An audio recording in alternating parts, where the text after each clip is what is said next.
Okay, let me double check that. We are live.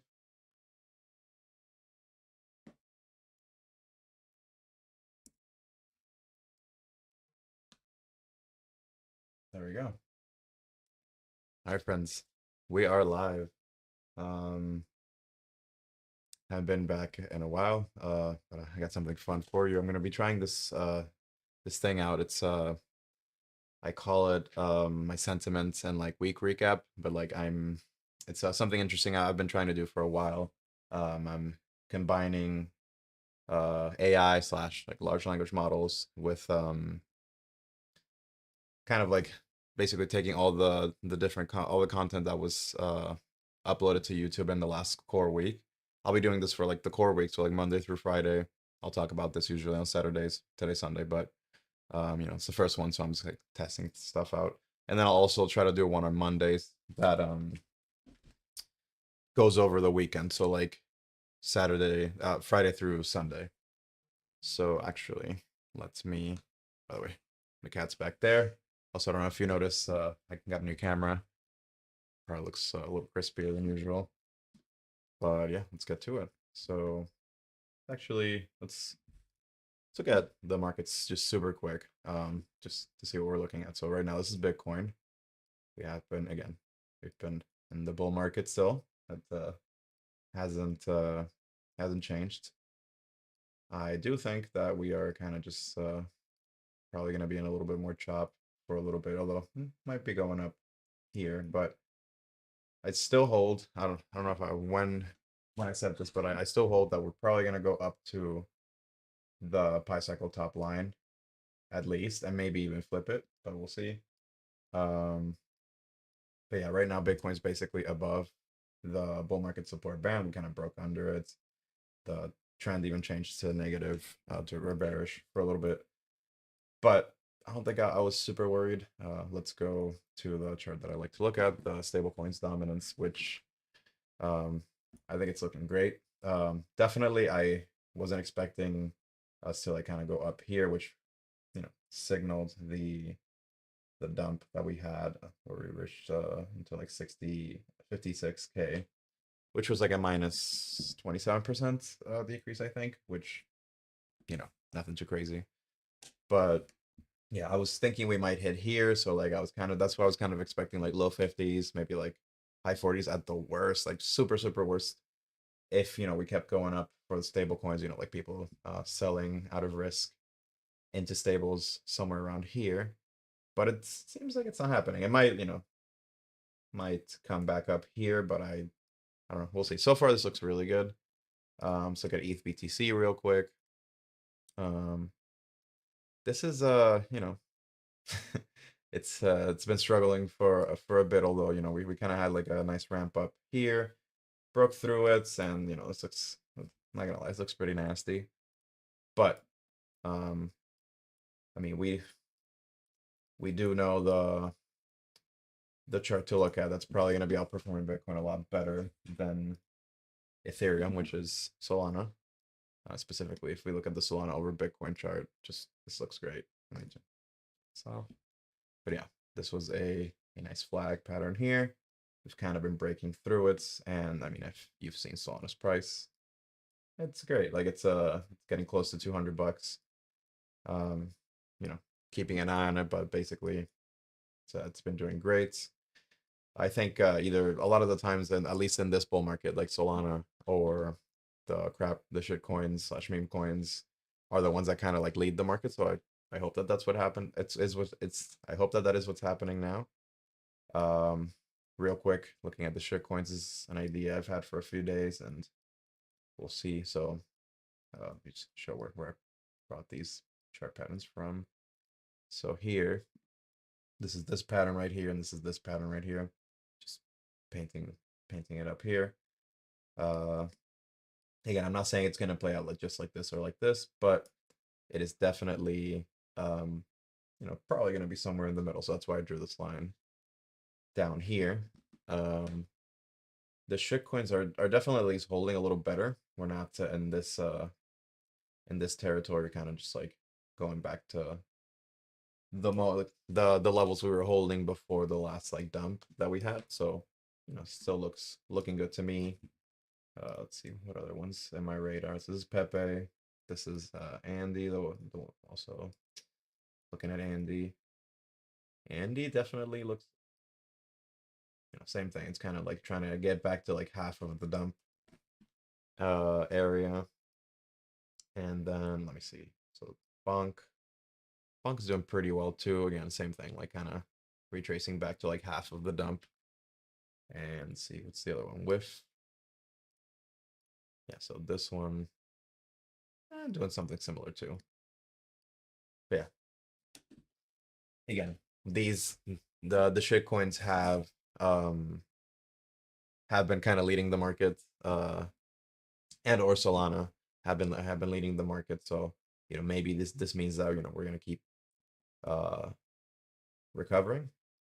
We'll see. Actually, let me go and show you guys the main thing that I wanted to show you guys, which is the sentiment report that I created here. So I took the transcripts of maybe like 40 or more videos, almost 50 videos, from last Monday through Friday, where um yeah, like uploaded to YouTube basically that were finance related, either related to crypto, stocks, other markets like forex, commodities, whatever, stuff relating to the general economy and whatnot. But yeah, I just took all that and basically I wanted to figure out what's the general sentiment of like the core week. So, what happened going from Monday through Friday in general, what was the sentiment and all that stuff. So I pull it up here. Um, so yeah, I basically what I do is I first I aggregate all of the all the different days, basically just figure out what was talked about each day, and it said the sentiment and all that stuff, anything noteworthy from the transcript. And now here, basically the sentiment seemed to be like optimistic but like cautious. If we go through the like shifts during the week, it was kind of mixed. It was Ted. I'll just read it to you guys. The sentiment on Monday was quite mixed, with a tendency towards cautious optimism in both traditional stock and crypto environments. This was heavily influenced by political uncertainties, which we will mention more about. But basically, we're talking about Biden's uh, announcement of like not running for re-election, having Vice President Kamala Harris um, be the pick instead. Which, let's be real, we were all kind of hoping for that, or at least for Biden to step down. Some key insights from Monday at least were that there were many bullish predictions, but they were all kind of balanced by the stock market discussions, which we have seen the stock market dump. Actually, let me go back to the chart real quick to show you guys what markets are doing right now. Yeah. So this is just like you could call it like the big four throughout all markets, like Bitcoin, S&P 500, gold, and the dollar. So what are we doing now? We're looking at Bitcoin. So this is on the daily chart, by the way. And I've heard a lot of talk, at least personally on like different forums and like chats and stuff, that the S&P is about to like collapse and like go down and whatnot. I don't think that's the case necessarily. Actually, let me pull up a chart here.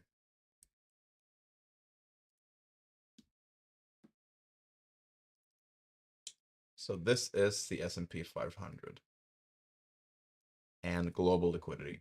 So global liquidity has been going down for a while, which doesn't look good. But if we take notice of the PMI reports and like in general the business cycle, it seems that we're about to start seeing things recover.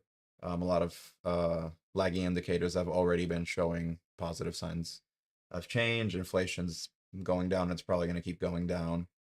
I've talked about before, and many other content creators have talked about how a lot of the numbers that constitute the report of the CPI are very lagging, and they have been getting better for a while. It's just that we don't see it in the official numbers because it takes a while.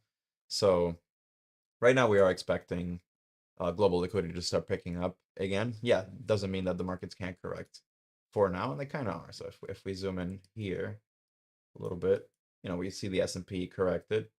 Companies like Tesla, Nvidia, and stuff like done pretty hard, or not hard, but like they corrected a good amount, which is fine.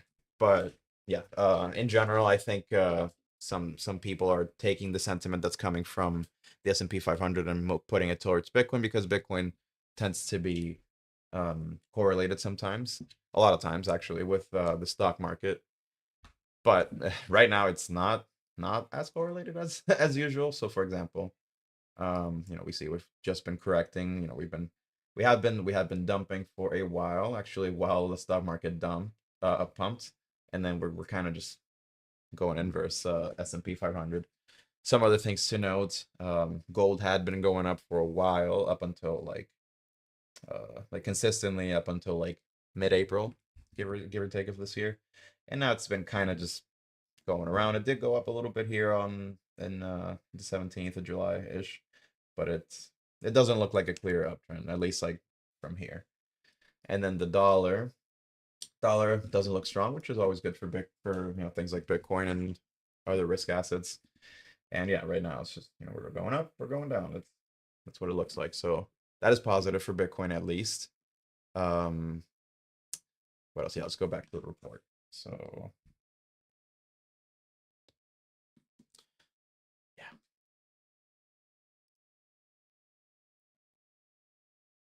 Um, so yeah, for the middle of the week, cautious optimism dominated the midweek sentiment, particularly in the crypto market. Compared to Monday, there was a heightened engagement with the potential positive impacts of macroeconomic policies like U.S. interest rate cuts. Technical analysis of Bitcoin was showing favorable long-term growth predictions. Some of the key insights from the middle of the week were that although equity markets were viewed with a degree of skepticism due to negative returns and fears of recession, crypto markets managed to maintain a tone of resilient optimism, contrasted with the bearish outlooks for the equity. So, like I said, like I just showed, now basically like they swapped the roles. Like now, equities are dumping a little bit, crypto's pumping. So, end of the week, which Friday, uh, the Friday sentiment leaned towards cautious optimism with bursts of high enthusiasm, especially within crypto circles. This represented a slight departure from the earlier cautious voice, though it kind of remained underpinned by mindful investing strategies. Some key insights were that the focus on upcoming IPOs and protect again the potential impact of interest rate adjustments by the Fed, which, from what I've seen, we're expecting at least 1 to 2 cuts this year.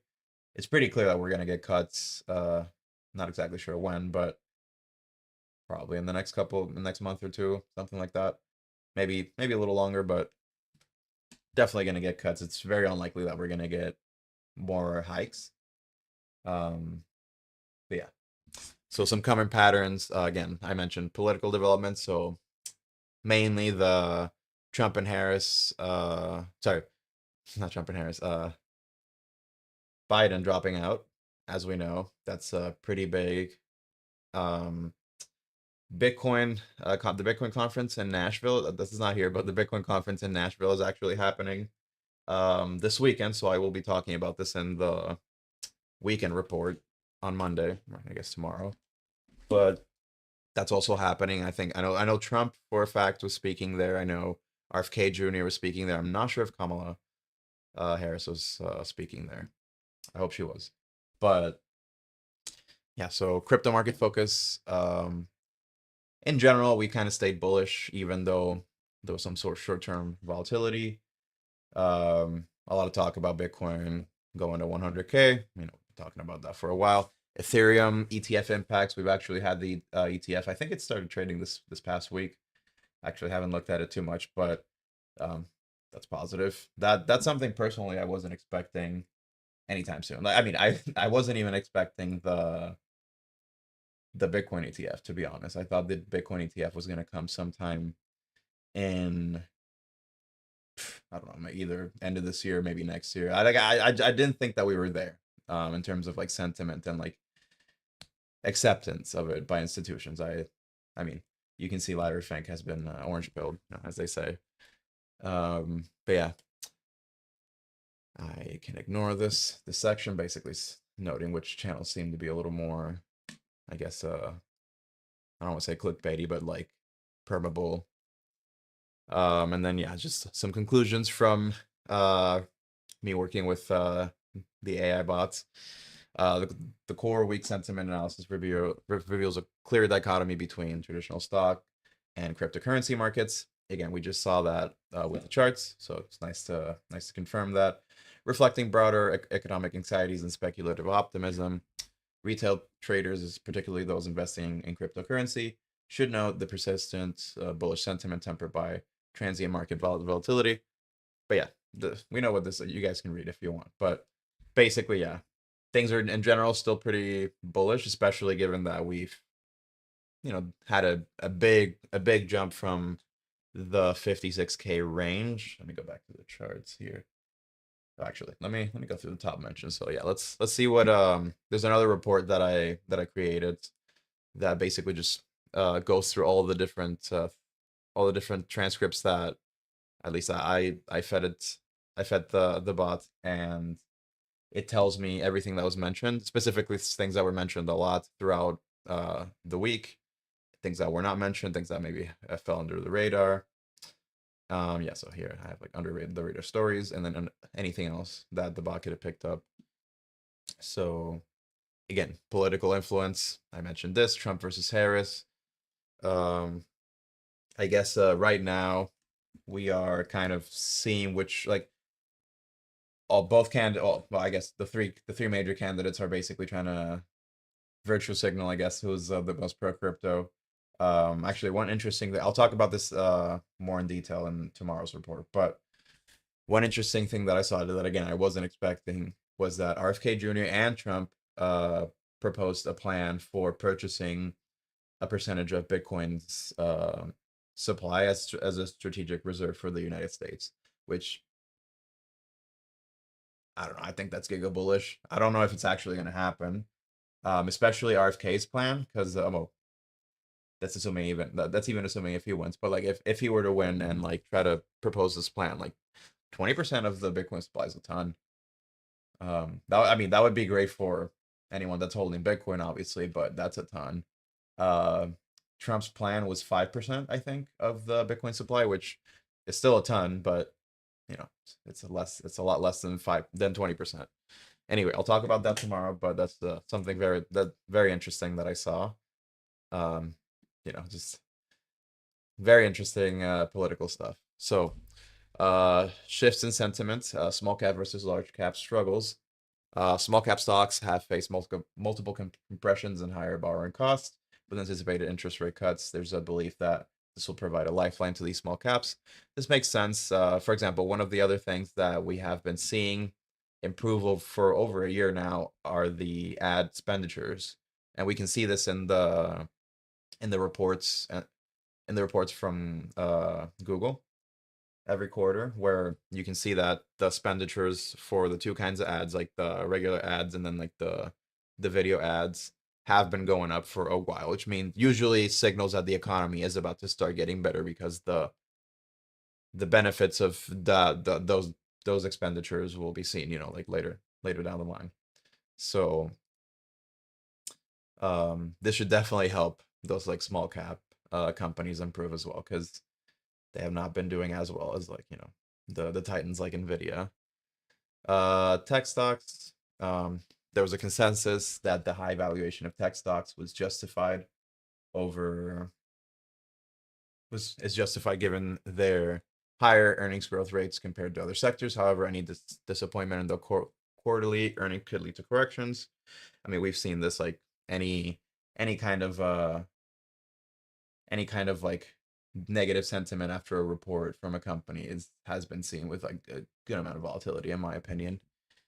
Even in non-tech, actually, for example, you can see companies like Nike, which I pounded on recently because it dumped after that horrible earnings report. But yeah, just in general, like a good amount of volatility. So yeah, geopolitical tensions. There are there's a lot of talks about tariffs, which nobody wants to hear. But basically, it sounds like both Trump and Biden wanted to put tariffs on, like extra tariffs on China, or like modify that.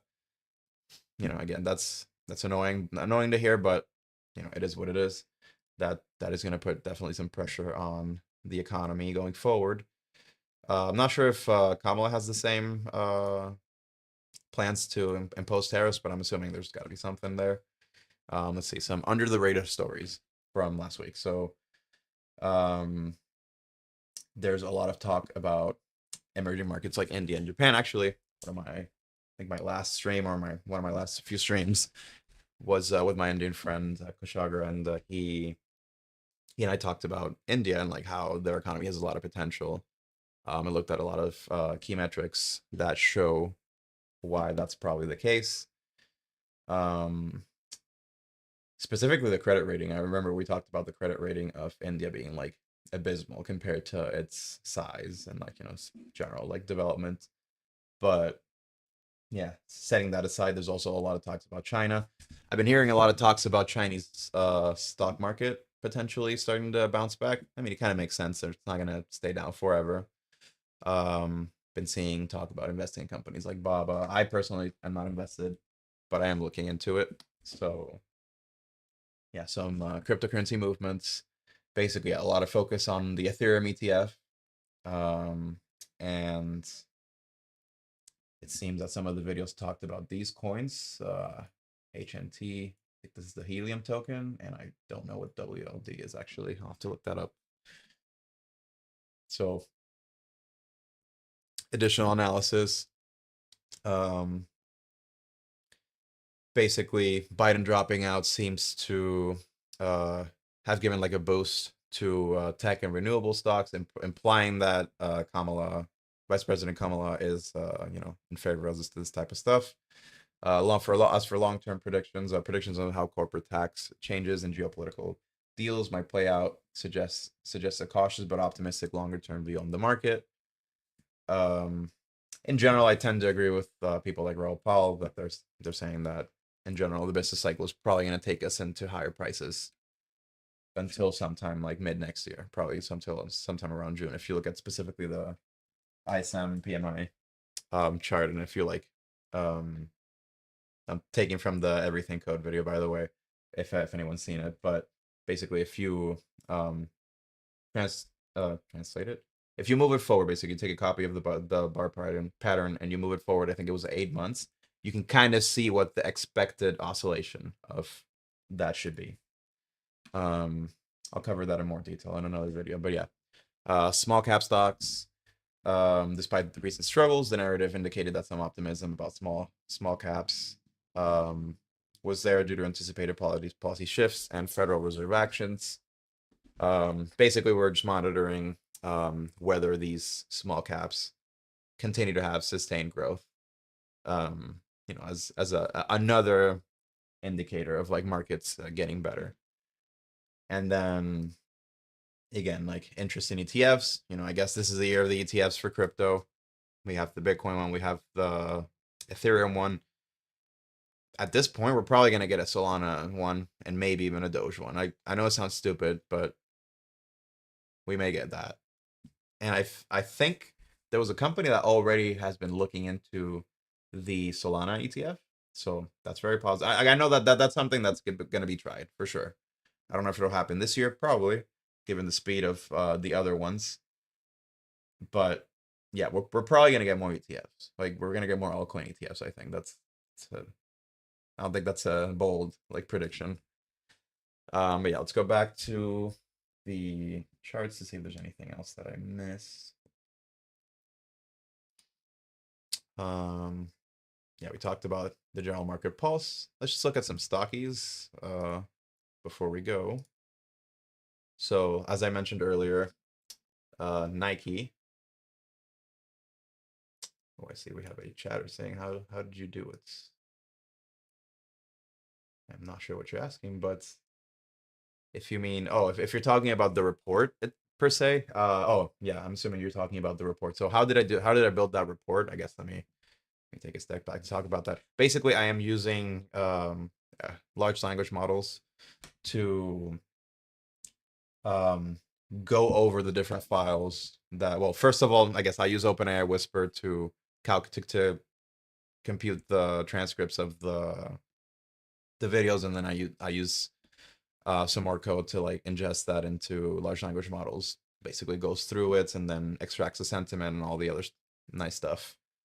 But yeah, it's something I've been working on for a while. Wanted to have something like a little bit unique, more unique. And yeah, I think I'm pretty happy with the results. So yeah, wrapping up with just some stocks. Nike.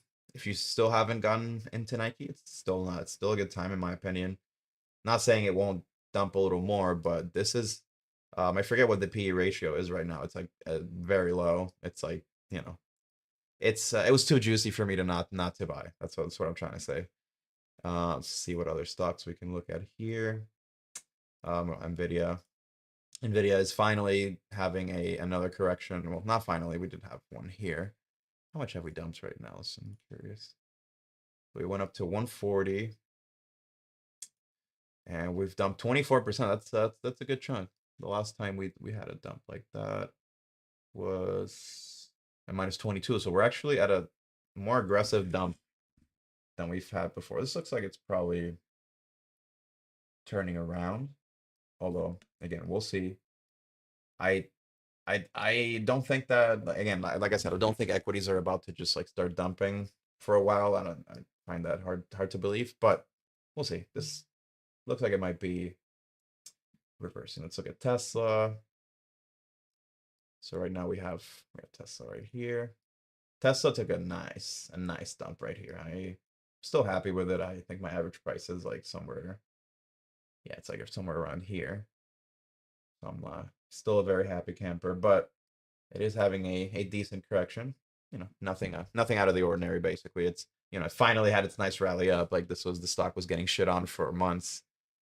I think it was officially the worst performing stock of the S&P 500. I think. Which when I started hearing that type of stuff, I was like, all right, I guess I gotta buy. um, what else? What else? What else? Yeah, I am very sad, but yeah, I've had very little Nvidia. I've had them for a very for a while, but it's like very few shares, unfortunately.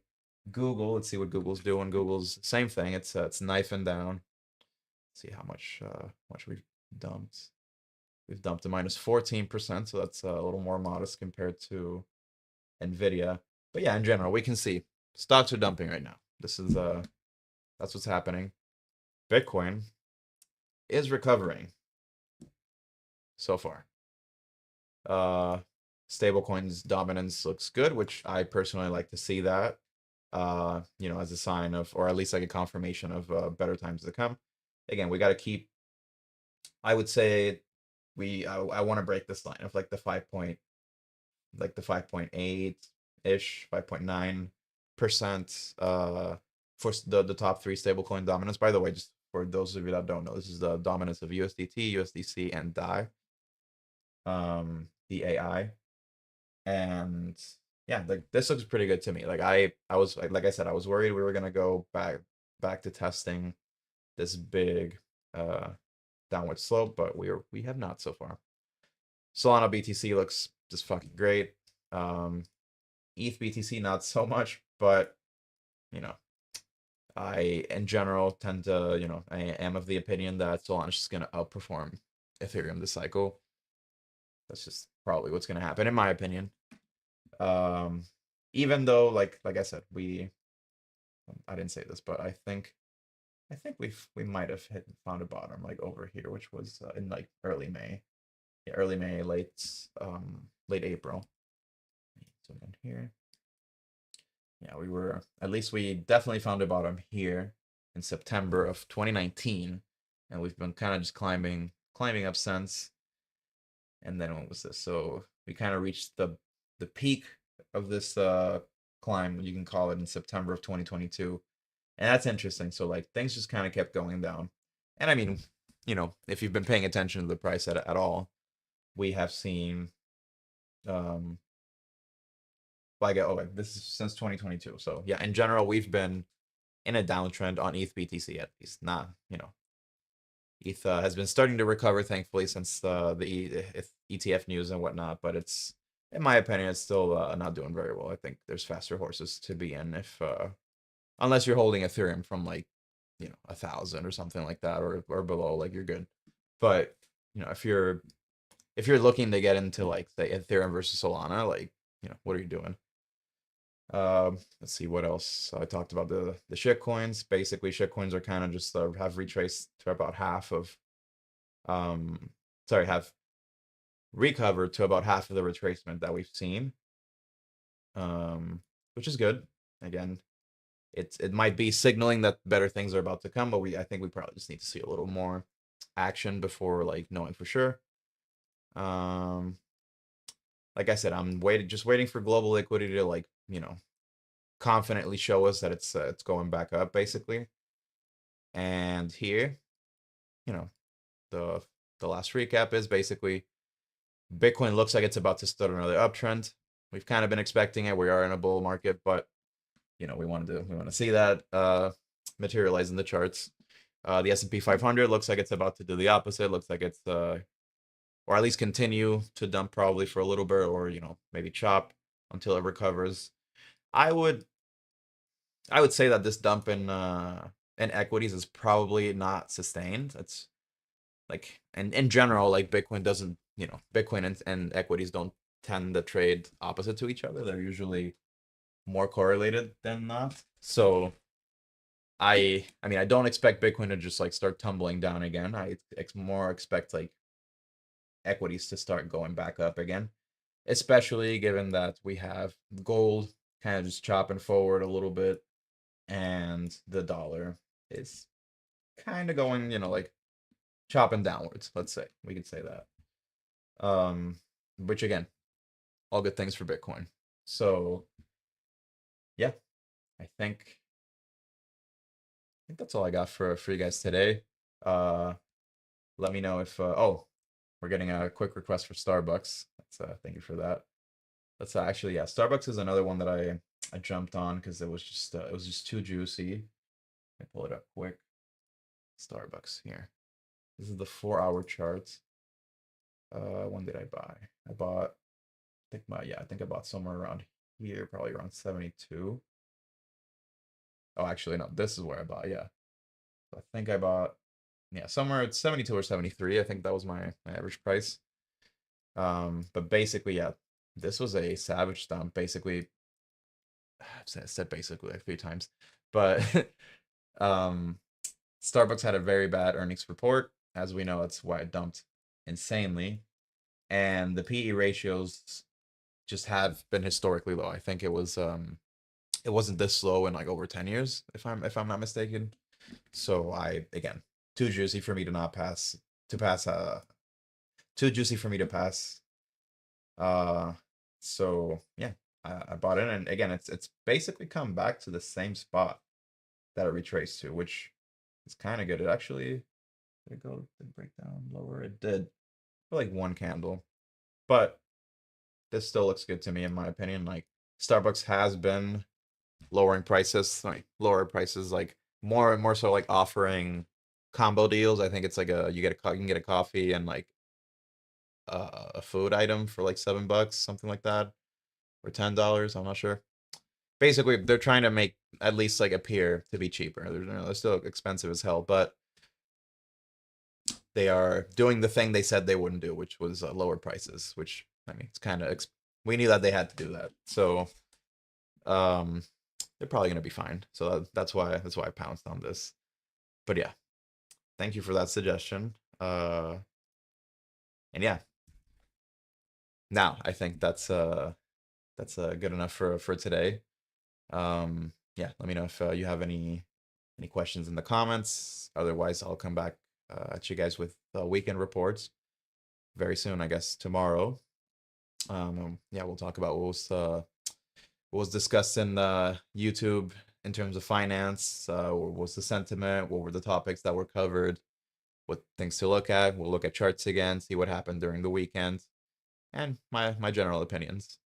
Uh, Thank you guys. I'm Carlos, and that is my cat. Have a good rest of your day.